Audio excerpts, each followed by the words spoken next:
भाई अभी ये बनाना बंद कर दो आप लोग, नहीं तो साला जो चीज नहीं होनी होती वो हो जाती है। आप लोग जिस लेवल पे एडिट करते हो ना, वो चीजें नेक्स्ट लेवल चली जाती है जो मैं नहीं।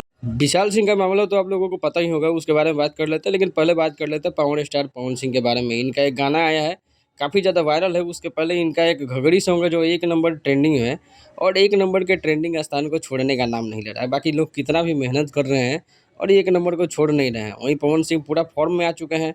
पिछले बार इतना इनके टीम को क्रिटिसाइज़ किया जा रहा था कि फलाना को हटाइए, फलाना को हटाइए, फलाना को जोड़िए, और आपसे टीम से काम नहीं हो रहा है, आपके टीम से एक्टिव हुई। पवन सिंह इतना एक्टिव हो गया कि 1 नंबर छींक लिए।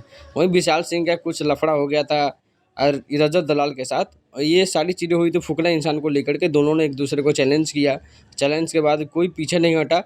फिर रजत दलाल के सामने विशाल सिंह आए, दोनों ने एक दूसरे को मतलब जब आमने सामने कन्फ्रंट किया तो एक दूसरे से पूरी मामले को सॉर्ट आउट भी किया। दोनों को पता चला कि कोई किसी से पावर में कम नहीं है।